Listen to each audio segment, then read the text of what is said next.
Bonjour les petits, comment vous allez? Vous allez bien? J'espère que vous êtes en parfaite santé. Bon, aujourd'hui, on va étudier la notion de l'impératif. Comme on a dit auparavant, on a dit que l'impératif est un mode qu'on utilise pour exprimer une interdiction, pour donner un ordre ou bien donner un conseil. Dans cette séance-là, on va étudier l'impératif des verbes du troisième groupe. Je commence. Je vais vous lire le support textuel. La première phrase. Ayant un comportement responsable sur la route. La deuxième phrase. Allons lentement à l'approche d'un barrage de police. La troisième phrase. Ne partez pas en voyage sans vos papiers. Regardez bien les trois phrases et dites-moi, par quoi commence chaque phrase? Allez, réfléchissez un peu. 1, 2, 3, 4, 5. Hop, je réponds. Alors ici, dans les trois phrases, on constate que chaque phrase commence par un verbe. La première phrase commence par un verbe, la deuxième phrase commence par un verbe et la troisième phrase commence par un verbe. Et on ne doit pas tenir compte du mot de négation, ne pas. Ça veut dire qu'on va rendre la phrase à la forme affirmative. On va dire partez en voyage, partez en voyage. Donc les trois phrases commencent par un verbe.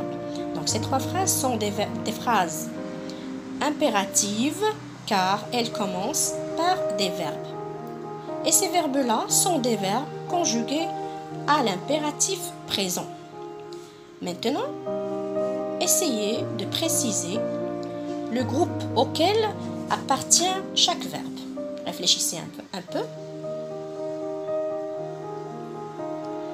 1, 2, 3, 4, 5. Je réponds. Ayant, c'est le verbe avoir. Allant, c'est le verbe aller. Partez, c'est le verbe partir. Avoir, aller, partir. Donc, ces trois verbes-là appartiennent au troisième groupe. Ce sont des verbes du troisième groupe. Vous voyez? Très bien. Donc, auparavant, on a étudié l'impératif des verbes du premier groupe et des verbes du deuxième groupe. Et on a dit, pour conjuguer un verbe du premier groupe ou bien du deuxième groupe à l'impératif, on a une règle précise. Tous les verbes du premier groupe se conjuguent de la même façon. Tous les verbes du deuxième groupe se conjuguent de la même façon. Mais les verbes du troisième groupe se différencient de ceux du premier groupe ou bien du deuxième groupe sur le plan de leur conjugaison. Ce sont des verbes, les verbes du troisième groupe sont des verbes irréguliers. Ça veut dire que chaque verbe se conjugue de façon particulière. On n'a pas une règle précise, on n'a pas des terminaisons précises. Chaque verbe se conjugue de façon particulière. Et maintenant, on va passer à la deuxième étape dans laquelle je vous ai proposé un tableau qui contient des verbes qu'on utilise le plus souvent et qui sont conjugués à l'impératif présent.